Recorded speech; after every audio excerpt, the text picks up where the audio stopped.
dunia semakin tidak pasti, semakin tidak menentu. Saya percaya pemeliharaan Tuhan tetap nyata buat saya dan saudara semuanya. Amin. Awal pujian tadi sudah dinyanyikan pujian Ku tahu Bapa peliharaku, Dia baik, Dia baik. Kalau sampai hari ini saya dan saudara masih ada, itu semua karena Bapa di surga yang pelihara saya dan saudara. Amin. Puji Tuhan. Kita buka sama-sama 1 Raja-Raja pasal yang ke-17. Biarlah kita tetap tinggal hadirat Tuhan. Di saat pagi hari ini kita sudah menikmati hadirat Tuhan dan kita akan terima kebenaran firman Allah. 1 Raja-Raja pasal yang ke-17 ayat yang ke-7 sampai yang ke-16. Satu ayat yang tidak asing buat saya dan saudara, dan kisah ini sudah sering sekali kita mendengarnya. Firman ini sudah sering kita mendengarnya Bapak Ibu ya. Saya akan bacakan, Bapak Ibu bisa menyimaknya di layar LCD juga ada ya. Saya ayat yang kita akan baca sama-sama ya. Saya ayat yang ganjil, saudara ayat yang genap, supaya Bapak Ibu bisa mengerti jalan cerita ini. Karena firman Tuhan itu selalu baru. Puji Tuhan. Elia dan janda di Sarfat. Ayat yang ke-7, saya yang baca, ayat ke-8 Bapak Ibu yang akan membaca. Tetapi sesudah beberapa waktu, sungai itu menjadi kering sebab hujan tiada turun di negeri itu. Maka datanglah firman Tuhan kepada Elia. Bersiaplah pergi ke Sarfat yang termasuk wilayah Sidon dan diamlah di sana. Ketahuilah aku telah memerintahkan seorang janda untuk memberi engkau makan. Sesudah itu ia bersiap lalu pergi ke Sarfat. Sampai di pintu gerbang kota itu, tampaklah di sana seorang janda sedang mengumpulkan kayu api. Ia berseru kepada perempuan itu, katanya,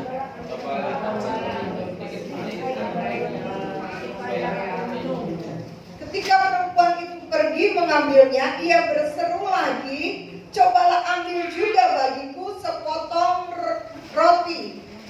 Perempuan itu menjawab, demi Tuhan Allahmu yang hidup, sesungguhnya tidak ada roti padaku sedikit pun, kecuali segenggam tepung dalam tempayan dan sedikit minyak dalam buli-buli.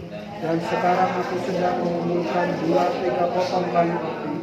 Kemudian aku mau pulang dan mengolahnya bagiku dan bagi anakku.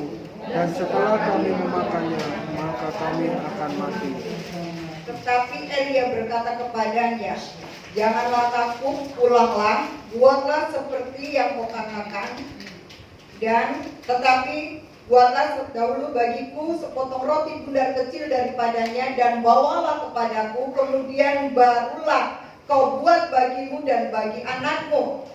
14. Sebab beginilah firman Tuhan Allah Israel, tepung dalam tempayan itu tidak akan habis, dan minyak dalam buli-buli itu pun tidak akan berkurang sampai pada waktu Tuhan memberi hujan atas muka bumi. Lalu pergilah perempuan itu dan berbuat seperti yang dikatakan Elia. Maka perempuan itu dan dia serta anak perempuan itu mendapat makan beberapa waktu lamanya. 16. Tepung dalam tempayan itu tidak habis, dan minyak dalam buli-buli itu tidak berkurang, seperti firman Tuhan yang diucapkannya dengan perkataan Elia. Amin. Puji nama Tuhan. Saya tekankan lagi ayat yang ke-15 dan 16 saya baca yang lagi ya. Lalu pergilah perempuan itu dan berbuat seperti yang dikatakan Elia. Maka perempuan itu dan dia serta anak perempuan itu mendapat makan beberapa waktu lamanya. Ayat 16. Tepung dalam tempayan itu tidak habis, dan minyak dalam buli-buli itu tidak berkurang, seperti firman Tuhan yang diucapkannya dengan perantaraan Elia. Amin. Puji nama Tuhan. Judul khotbah saya pagi hari ini, mujizat di Sarfat. Mujizat yang terjadi di Sarfat. Bapak Ibu yang kekasih dalam Tuhan, kisah ini menceritakan seorang janda dan anaknya yang sedang mengalami mujizat Tuhan. Alkitab tidak mengatakan, tidak menyebutkan juga nama janda itu tidak disebutkan dalam Alkitab. Cuma dikatakan di sini janda itu berada di kota Sarfat, ya. Jadi dikatakan janda Sarfat karena tempatnya, letaknya, rumahnya ada di daerah Sarfat, Bapak Ibu yang kekasih, ya. Janda ini mengalami mujizat Tuhan di tengah-tengah keadaan yang tidak pasti. Janda ini mengalami pertolongan Tuhan, ya, di tengah-tengah kondisi yang saat itu dalam keadaan krisis, dalam keadaan tidak baik, situasi yang tidak menentu, situasi yang tidak pasti. Kalau kita lihat ayat yang ketujuh, ayat yang pertama, coba Glenn ayat yang pertama. Tetapi sesudah beberapa waktu sungai itu menjadi kering sebab hujan tiada turun di negeri itu. Jadi Bapak Ibu, di daerah Sarfat, di negeri itu pada zaman itu dikatakan memang dalam keadaan kering. Bisa dikatakan ekonomi saat itu namanya kalau sudah nggak hujan lama, saudara lihat di sini di Keraksaan. Kalau hujan, waktunya turun hujan, nggak hujan, tanaman apapun bisa menjadi kering, Bapak Ibu, ya. Dan saat itu, zaman itu, semua jadi kering, membuat ekonomi, membuat seluruh keadaan menjadi memang tidak pasti, Bapak Ibu. Seorang janda yang penuh, dan pagi hari ini kita belajar dari seorang janda yang penuh dengan keterbatasan. Seorang janda yang bisa dikatakan karena dalam kondisi yang bisa dibilang krisis pada saat itu, sehingga dia mengalami ekonomi yang sulit. Kalau kita baca dari ayat 7 sampai ayat yang ke berapa ini? Ayat yang terakhir, ayat yang ke-24, ya. Kalau kita belajar tentang sejarah Alkitab, sebetulnya janda ini adalah janda yang kaya, Bapak Ibu, ya. Diceritakan di selanjutnya ayat yang ke-17 sampai ayat ke-24, dia mengalami pertolongan Tuhan di mana anaknya meninggal dan Tuhan menolong. Dan dia saat itu dikatakan dia menyuruh Elia untuk bermalam di rumahnya, dan Elia ditidurkan di rumah yang di lantai 2. Jadi bisa diceritakan bahwa sejarah ini dia sebetulnya janda yang kaya, janda yang punya tempat, punya rumah yang lumayan. Karena saat itu pada zaman itu, ya, diceritakan kalau seseorang memiliki rumah 2 lantai berarti ekonominya lebih, ya. Tapi saat itu di daerah Sarfat mengalami satu krisis, sehingga dikatakan, diceritakan dalam Alkitab, janda ini mengalami satu kekurangan. Bahkan untuk makan pun dia sulit. Sepertinya sudah tidak ada harapan lagi, Bapak Ibu. Kita melihat di sini, ketika Elia bertemu dengan janda ini, dia sedang mencari kayu api. Dia katakan, saya sedang cari kayu api untuk saya membuat makanan saya, dan ini tepung dan minyak ini pun yang ada pada saya, ini terakhir kalinya akan saya makan. Setelah itu saya nggak tahu, mungkin saya tidak bisa makan lagi dan mungkin saya mati. Jadi keadaan zaman itu benar-benar satu keadaan yang tidak memiliki pengharapan, Bapak Ibu.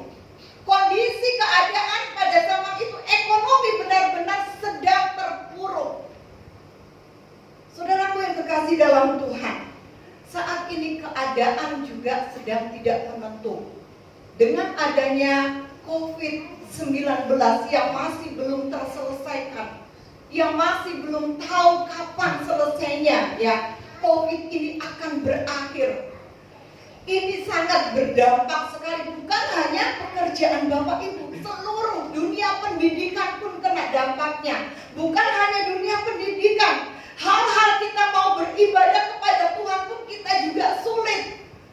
Penuh dengan keterbatasan semuanya. Banyak orang yang stres, banyak orang yang depresi, banyak orang yang bunuh diri, Bapak Ibu. Saya mendengar di Surabaya ada anak muda 2 malah dia bunuh diri, Bapak Ibu, anak muda loh. Anak Tuhan itu, bukan gak kenal Tuhan, dia anak Tuhan. Banyak orang sekarang jadi sensitif dengan keadaan zaman ini. Apatah lagi PSBB ya yang di Jakarta sudah mulai diberlakukan lagi pada tanggal 14. Mungkin penyakitnya, mungkin virusnya bisa menurun, tapi ekonomi untuk menaikkan daya beli masyarakat itu sangat-sangat sulit, tidak mudah. Kita nggak tahu ini akan kapan berakhirnya. Sudah berjalan beberapa bulan ini virus, mulai bulan apa ya? Maret, April, Mei, Juni, Juli, Agustus, September. 7 bulan Bapak Ibu. Gak kerasa ya. Kerasa bagi Bapak Ibu kayaknya ngoyo banget bukan menghadapi hari-hari ini, menghadapi bulan-bulan ini mulai Maret sampai September. Sepertinya kita kerja, kita hidup rasanya benar-benar ngoyo, ngotot banget. Tapi kalau sampai hari ini saya dan saudara bisa bertahan, itu kemurahan Tuhan. Amin. Kita lihat keberadaan janda ini. Janda ini penuh dengan keterbatasan di tengah-tengah kondisi yang sulit, ekonomi yang morat-marit. Janda ini bukan janda, saya katakan tadinya dia bisa orang ada, tapi keadaan membuat dia jadi jatuh miskin. Dia nggak punya apa-apa. Untuk makan pun hanya tinggal sekali makan. Alkitab katakan hanya mie tepung segenggam dan minyak mungkin hanya beberapa tetes. Dia hanya hidup dengan anaknya. Dia nggak tahu lagi apa yang akan harus dia lakukan, apa yang harus dia kerjakan setelah dia makan itu. Dia nggak ngerti. Tapi puji nama Tuhan, Alkitab mengatakan di sini, janda di Sarfat ini mengalami pertolongan Tuhan. Janda di Sarfat ini mengalami mujizat Tuhan. Amin. Di sini kita akan melihat rahasia janda ini bisa mengalami keajaiban Tuhan. Kita akan belajar bersama-sama bagaimana janda di Sarfat ini bisa mengalami mujizat Tuhan, Bapak Ibu. Yang pertama, coba kita lihat ayat yang ke-9, kita lihat lagi. Ayat yang ke-9, bersiaplah pergi ke Sarfat yang termasuk wilayah Sidon dan diamlah di sana. Ketahuilah, aku telah memerintahkan seorang janda untuk memberi engkau makan. Garis bawahi di sini dikatakan, aku telah memerintahkan seorang janda untuk memberi engkau makan. Aku di sini adalah siapa? Tuhan. Tuhan telah perintahkan seorang janda untuk memberi makan kepada siapa? Elia. Ya. Aku telah memerintahkan seorang janda untuk memberi makan, untuk memberi Elia makan. Tuhan perintahkan seorang janda, seorang ibu janda yang penuh dengan keterbatasan. Bukan janda bisa dibilang di sini bukan janda yang lebih-lebih duitnya, enggak, Bapak Ibu. Yang pertama, rahasia janda ini bisa mengalami mujizat Tuhan, masuk dalam rencana Allah. Masuklah dalam rencana Tuhan. Ayat ke-9 di sini membuktikan bahwa janda di Sarfat ini merupakan target Allah untuk diberkati di tengah-tengah keadaan krisis. Amin. Janda, jadi ayat yang ke-9 di sini membuktikan bahwa janda di Sarfat ini merupakan targetnya Tuhan, targetnya Allah untuk diberkati di tengah-tengah keadaan krisis. Coba kita lihat ayat pendukungnya ya, Lukas pasal yang keempat, ayat 25 dan ayat yang ke-26. Coba Glenn. Lukas pasal 4 ayat 25 dan 26.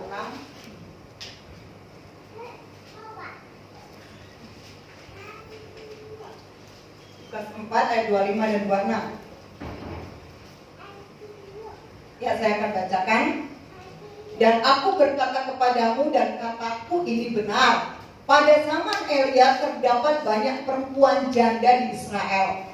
Ketika langit tertutup selama 3 tahun dan 6 bulan, dan ketika bahaya kelaparan yang hebat menimpa seluruh negeri, ayat 26. Tetapi Elia diutus bukan kepada salah seorang dari mereka, melainkan kepada seorang perempuan janda di Sarfat di tanah Sidon. Bapak Ibu yang terkasih dalam Tuhan, ya, Lukas pasal 4 ayat 25 sampai 26 di sini menjelaskan bahwa sebenarnya di Israel pada zaman itu di sana banyak sekali janda, banyak sekali orang ya. Tapi kenapa perhatian Tuhan hanya tertuju kepada janda ini? Banyak orang yang bisa diutus, banyak janda mungkin pada zaman itu. Tapi kenapa kok perhatian Tuhan tertuju kepada janda yang ada di Sarfat ini? Dan janda ini dikatakan di sini, saya bisa katakan menjadi target Tuhan untuk memberkati Elia. Janda ini menjadi target berkat Tuhan untuk Elia. Kalau saya dan saudara sudah menjadi target berkat Allah, maka tidak ada satupun yang bisa menghalangi rancangan Tuhan dalam hidup kita. Amin. Kalau Tuhan sudah berbicara, Tuhan sudah menunjuk saya dan saudara untuk menjadi berkat, untuk memberkati kita, tidak ada satu manusia pun yang bisa menghalangi. Amin. Jika saya dan saudara masuk dalam rencana Tuhan, tidak ada satu orang pun yang bisa menghalangi Bapak Ibu. Kenapa? Kita lihat di sini, karena janda di Sarfat ini masuk dalam rencana Tuhan. Kok bisa sih mata Tuhan cuma tertuju pada janda yang ada di Sarfat ini? Ya, kenapa tidak kepada orang lain? Banyak orang saat itu, Bapak Ibu. Tapi hati Tuhan, mata Tuhan hanya tertuju kepada janda yang ada di Sarfat ini. Karena ada rencana Tuhan yang besar dalam kehidupan janda ini, Bapak Ibu. Ada rencana Allah yang dahsyat yang Tuhan akan kerjakan dalam kehidupan janda ini. Pagi hari ini, tidak secara kebetulan saya dan saudara ada di tempat ini. Itu semua karena rencana Tuhan. Amin. Pagi hari ini bukan satu kebetulan kalau Bapak Ibu bisa mengenal Tuhan, bisa menerima Yesus. Itu semua karena rencana dari Tuhan.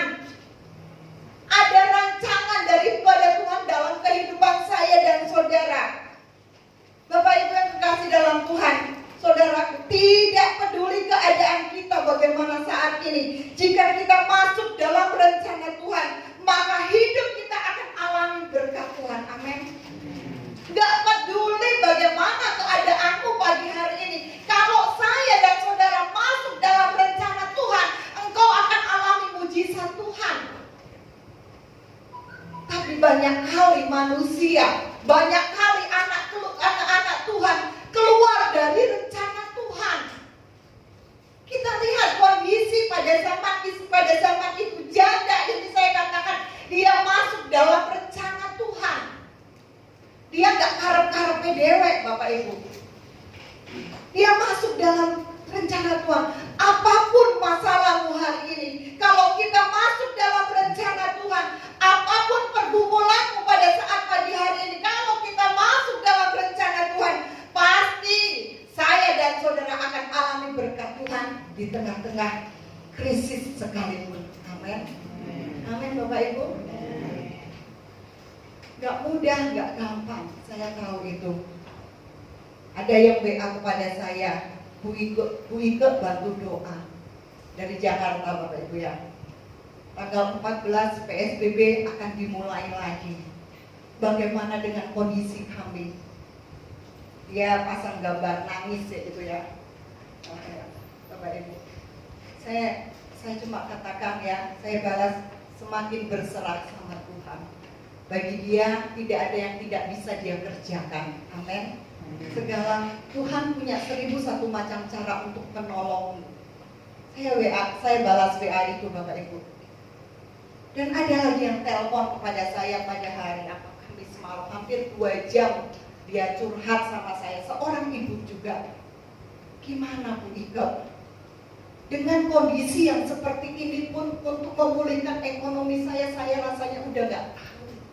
Dia cerita tentang ini, keadaan ini, Bapak Ibu ya. Dia katakan keuangan kami, tabungan kami cukup hanya sampai bulan ini tok. Nggak tahu itu bulan depan piye. Saya nggak tahu lagi. Tapi toh saya saksikan kepada Bapak Ibu, dia kasih berkat kepada saya. Yang betul, ibu ini kasih berkat sama saya. Terus saya katakan, kok berkat sama saya. Iya Bu Ike, saya berpikir dengan saya kasih berkat juga segala kebutuhan saya juga tidak akan tertutup ya. Uang segitulah apa artinya kalau buat saya ya. Dia kasih berkat kepada kami, kepada saya 500.000 Bapak Ibu saat itu ya. Dan dia katakan bantu doa saya. Dia memang baru mengalami pertolongan Tuhan di mana ibu muda ini dia punya 2 rumah ya. Saya sebetulnya untuk makan saja, dia katakan kalau untuk makan saya cukup makan apa adanya, nggak apa-apa sudah. Saya bingung bayar cicilan Bu. Wah, itu cicilan lagi Bapak Ibu, makanya jangan nyicil saya guyonan kayak saya apa supaya dia tertawa. Makanya lah, ojo nyicil lagi, ojo ngangsur segala macam tetek bengek. Jadi kamu pusing sendiri. Iya, kalau untuk makan saya sudah cukup Bu Ike. Cicilan ini loh KPR jalan terus tiap bulan, saya bingung. Gimana saya bisa menutup semuanya? Itu ada 2 rumah yang harus saya cicil. Dan dia saksikan rumah yang pertama rumah yang tidak tempatin, dan rumah yang kedua ada satu rumah kecil Bapak Ibu ya. Dia berpikir saya mau nyalain Ibu Iko itu untuk anak saya. Pikirnya seperti itu ya. Baguslah pemikiran seperti itu. Tapi itu KPR ya. Jadi tiap bulan dia harus bayar 2.700.000 sekitar itu Bapak Ibu.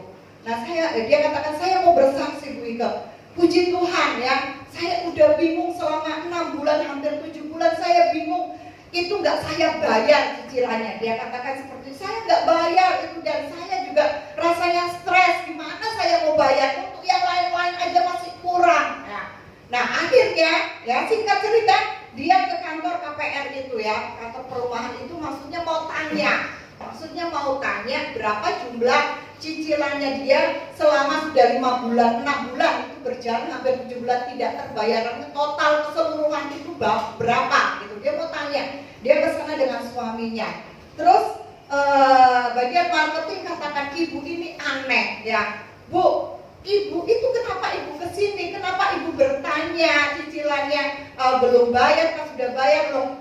Kalau tidak ada telepon dari kantor Bu, berarti angsuran ibu itu tidak bermasalah gitu loh Bapak. Ibu ini kan gak bingung Bapak Ibu.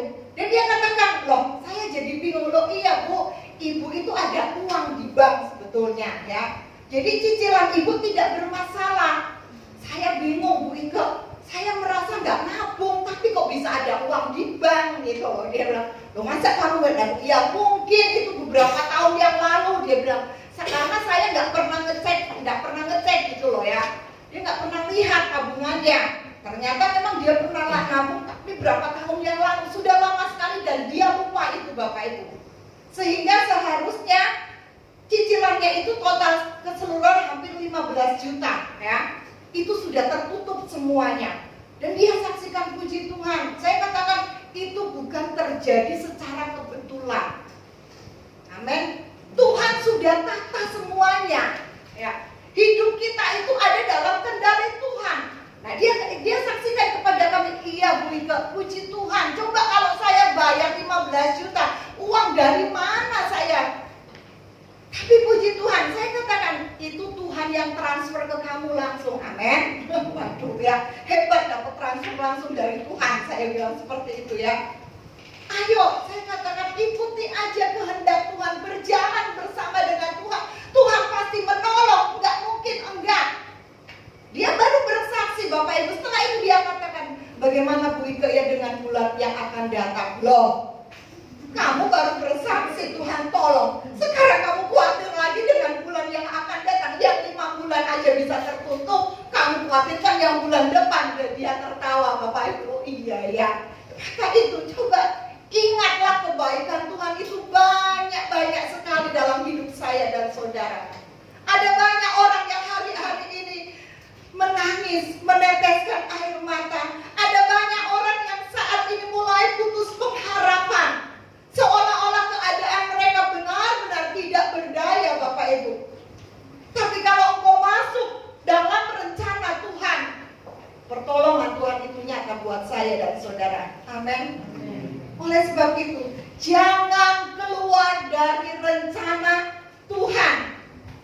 Saudara dan saya akan akan alami berkat-berkat Tuhan kalau kita tinggal dalam rencana Tuhan. Amin. Buka Yesaya pasal 55 ayat 8 sampai yang ke-9. Yesaya pasal 55 ayat 8 sampai yang ke-9.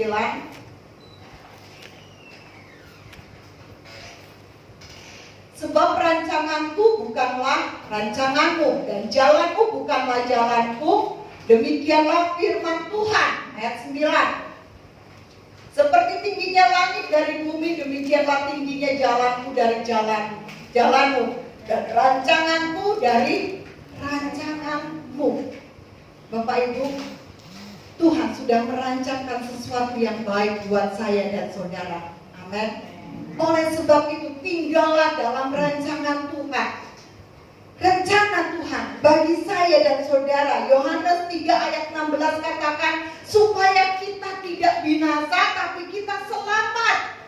Memperoleh apa? Hidup yang kekal. Itu tujuan akhir kita semuanya.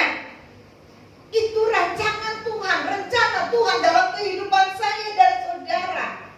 Bahkan firman Tuhan katakan, saya dan saudara akan alami bukan kecelakaan, tapi apa? Damai sejahtera daripada Tuhan. Hari-hari ini mari tinggallah dalam rancangan Tuhan, tinggallah dalam rencana Tuhan, dan pertolongan Tuhan, janji Tuhan itu akan nyata dalam kehidupan saya dan saudara. Amin. Untuk mengalami mujizat Tuhan yang seperti dialami janda di Sarfat, tinggal dalam rancangan Tuhan, dalam rencana Tuhan. Itu yang pertama. Yang kedua, kita cepat saja, melakukan seperti apa yang dikatakan Elia. Dengan kata lain, kita harus taat kepada kebenaran firman Allah. Ayat yang ke-15, coba kita lihat kembali lagi, Glenn. 1 Raja-Raja ayat yang ke-15 ya.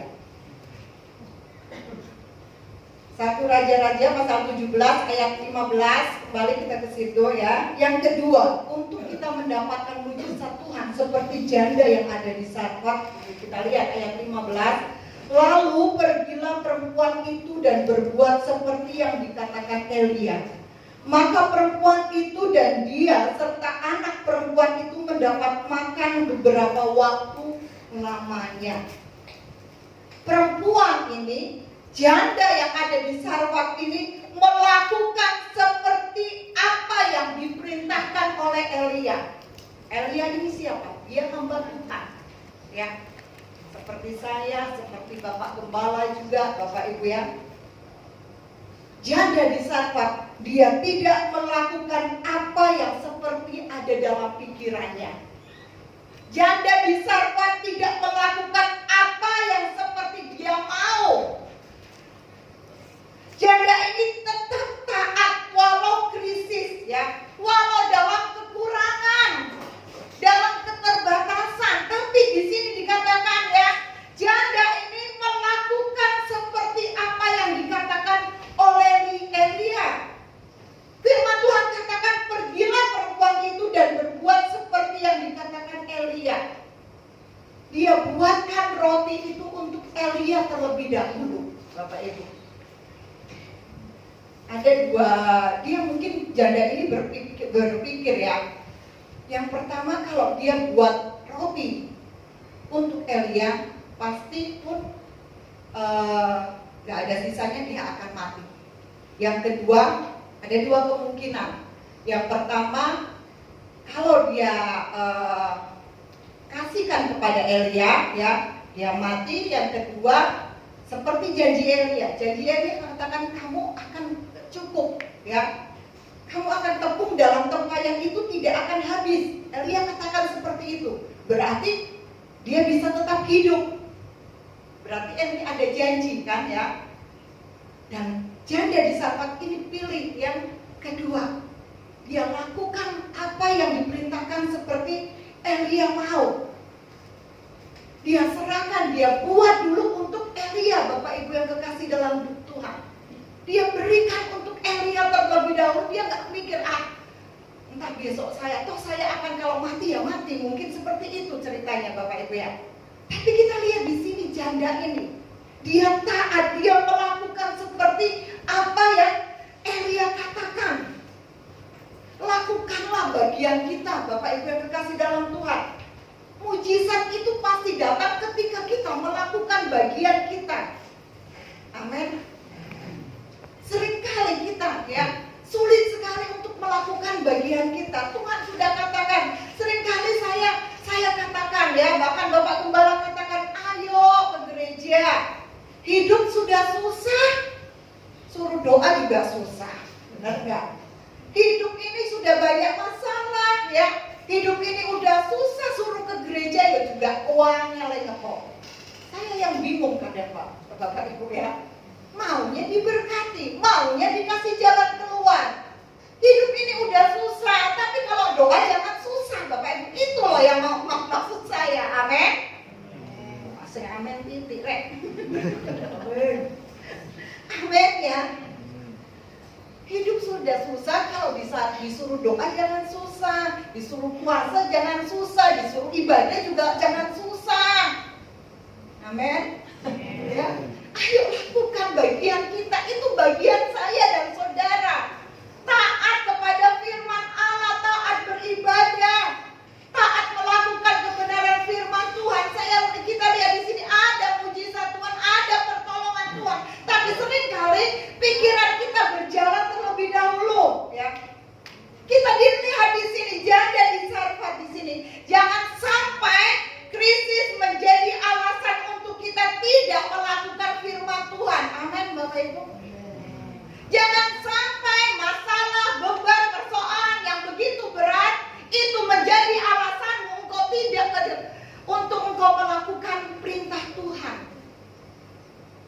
Seringkali kita banyak alasan, ayo Cik di gereja, ayo ke gereja. Dia Bu Ike, nanti wes gampangnya itu loh. Seperti itu, seringkali kita seperti itu. Iya, masih ada minggu depan. Iya, kalau hidupmu sampai minggu depan. Kalau hari Senin Tuhan sudah panggil, ayo. Mikir gak, masuk surga aku masuk neraka itu Kita nggak tahu. Kadang-kala kita menganggap hari Minggu itu harinya Tuhan, kita ibadah sama Tuhan, kita sungguh-sungguh sama Tuhan. Tapi hari Senin sampai Sabtu, kadang kita sebagai anak Tuhan, kita lupa Tuhan. Kita merasa kita nggak punya Tuhan. Itu sering kali terjadi dalam kehidupan kita, anak-anak Tuhan, Bapak Ibu yang kekasih Nah kita lihat di sini, janda yang ada di Sarfat ini mengalami mujizat Tuhan, mengalami pertolongan Tuhan karena dia melakukan seperti apa yang dikatakan Elia. Bapak Ibu, saudaraku yang kekasih dalam Tuhan, perkataan kami, perkataan Bapak Gembala firman Tuhan yang disampaikan kepada Bapak Ibu itu bukan kata-kata dari kami. Kami perlu mempersiapkan semuanya ini. Untuk kami membagikan kebenaran firman Tuhan perlu ada persiapan. Jadi siapapun yang berdiri di depan mimbar ini menyampaikan kebenaran firman Tuhan bahkan ketika saya juga menjadi pendengar, saya nggak pernah ngenteng Bapak Ibu. Karena saya tahu ketika firman disampaikan itu adalah perkataan dari Tuhan. Amin. Itu perkataan dari Tuhan, saudaraku.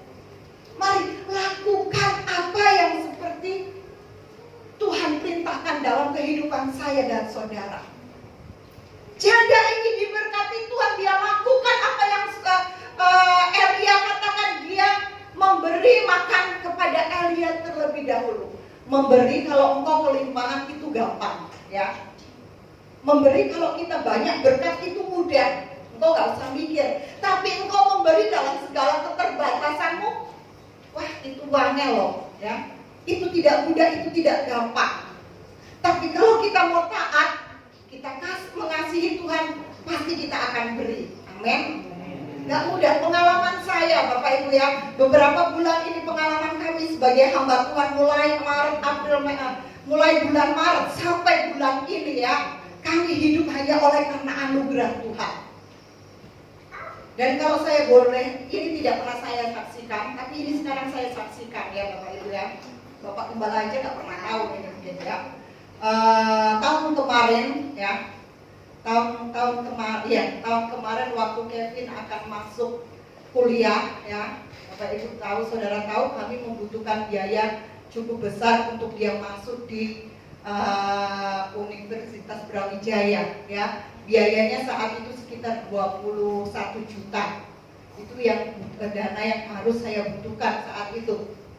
Nah, Bapak Ibu yang terkasih dalam Tuhan, saya berdoa, saya katakan kepada anak saya Kevin, kalau memang Tuhan kehendaki kamu untuk kuliah melanjutkan ke perguruan tinggi, pasti Tuhan adakan. Saya cuma patokannya itu ya. Kalau kamu mau lanjut ke perguruan tinggi, semua biaya pasti Tuhan adakan. Banyak berdoa. Saya bersyukur anak-anak saya juga saya ajar untuk puasa dan mereka mau ambil bagian untuk puasa. Ya, saya nggak bisa tanamkan, saya nggak bisa tinggalkan warisan kepada anak-anak. Warisan saya takut akan Tuhan. Amin. Itu yang perlu diwariskan kepada anak-anak Bapak Ibu semuanya. Saya katakan seperti itu ya kepada Kevin. Saya katakan mama punya, loh Kevin katakan mama nggak punya simpenan, Mama. Ada simpenan mama. Mama ada simpenan sekitar waktu itu mungkin 5 juta lebih Bapak Ibu ya, hampir 6 juta ya. Saya punya simpanan itu untuk cadangan Kevin, sekalipun biayanya masih lebih dari itu. Saya punya simpanan ya.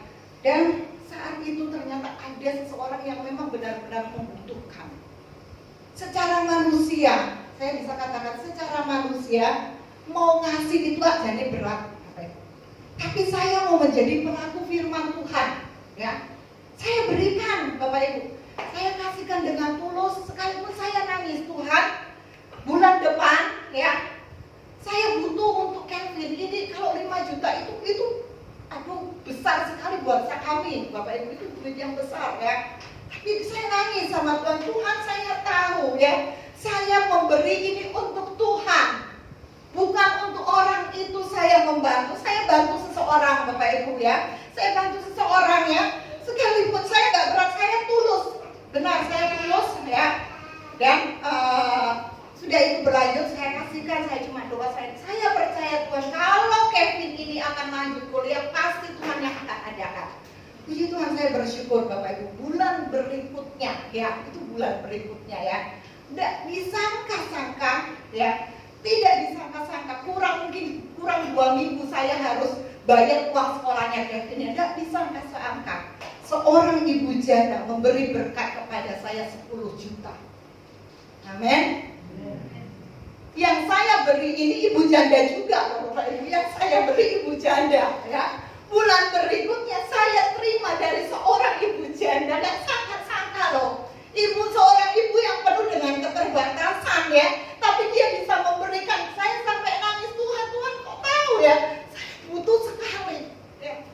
Seorang ibu yang penuh dengan keringat, kayaknya nggak dianggap lah itu ya Bapak Ibu ya.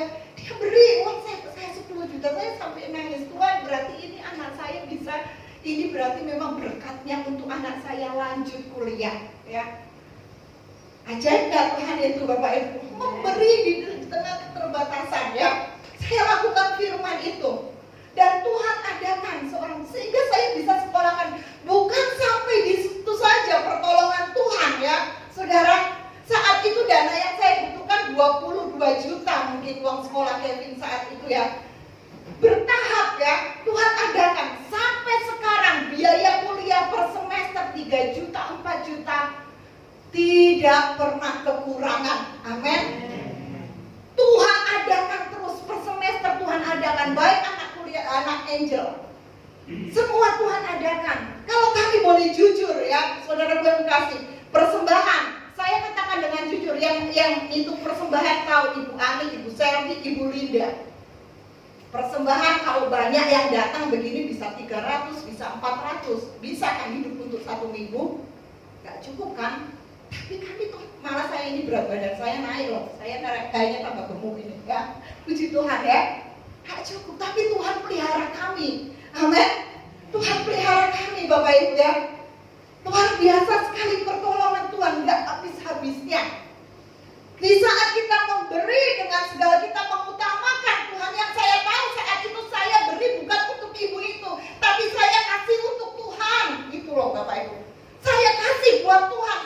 Sering kali otak kita, pikiran kita jalan dulu, Tuhan eman-eman ya Tuhan, gede loh ini Tuhan. Apalagi kondisi lagi krisis, Boleh duit susah, cari uang susah. Tapi puji Tuhan, di saat engkau pakai imanmu, maka mujizat Tuhan itu akan engkau tergenapi dalam hidup saya dan saudara. Amin. Masalahmu pagi hari ini mungkin bukan masalah keuangan, ya. Ada banyak masalah yang engkau sedang hadapi, masalah istri, masalah anak, mantu, cucu. Kalau engkau belajar taat kepada firman Tuhan, satu persatu Tuhan akan selesaikan. Amin. Satu persatu pertolongan Tuhan itu akan nyata buat saya dan saudara. Dan kita lihat di sini, janda di Sarfat mengalami mujizat Tuhan. Ayat yang ke-16, ayat yang terakhir, pasal 17 ayat 16.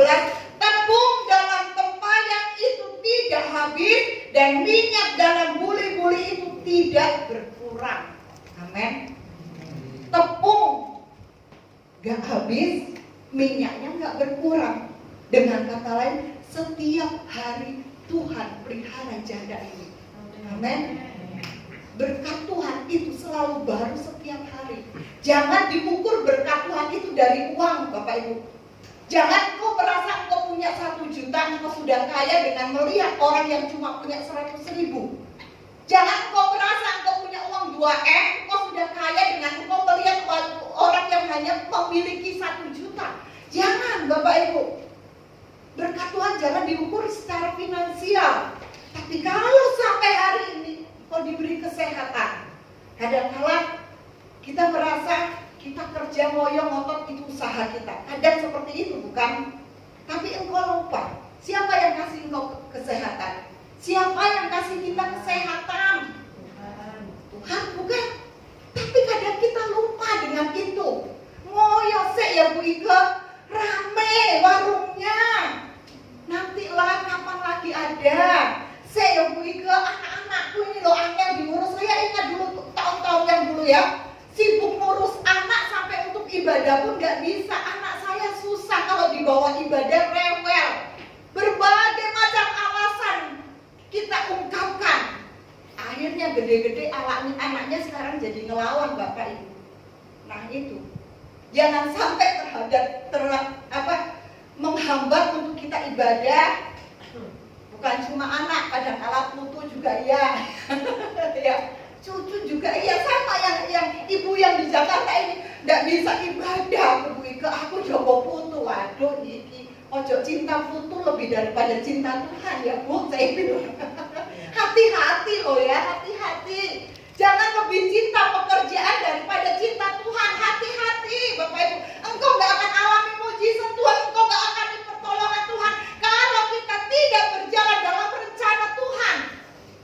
Pertolongan Tuhan, mujizat Tuhan tidak akan kita alami. Tapi mari pagi hari ini belajar dari janda Sarfat.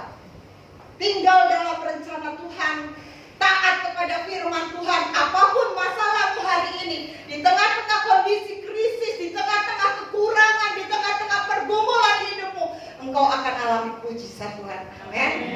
Puji nama Tuhan, Tuhan memberkati. Saya serahkan kepada Bapak Gembala.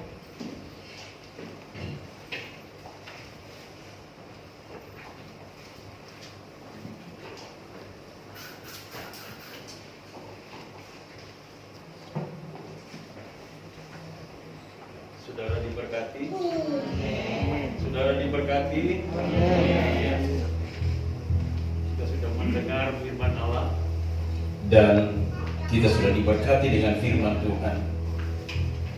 Saatnya kita akan menerima bersekutu dengan tubuh dan darah Yesus yang adalah jaminan hidup kita. Firman sudah memberikan jalan keluar kepada kita di tengah-tengah situasi krisis. Janda itu tetap memperhatikan hamba Allah, tetap mengutamakan Tuhan, maka semuanya Tuhan jamin. Apakah engkau tetap berlaku seperti ini juga di hari-hari ini?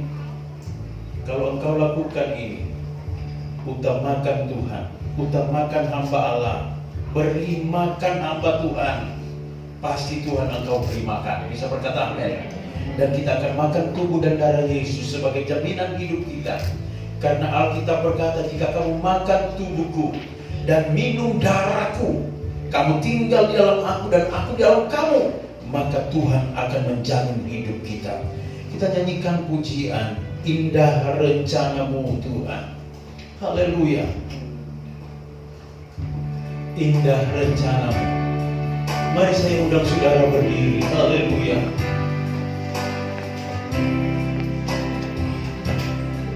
Haleluya, haleluya. Indah rencanamu. Haleluya, haleluya.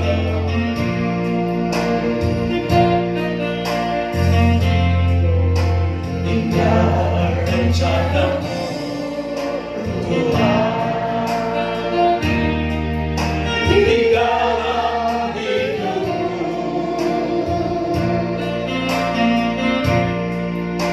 walau ku tak tahu dan ku tak mengerti semua jalan. Dulu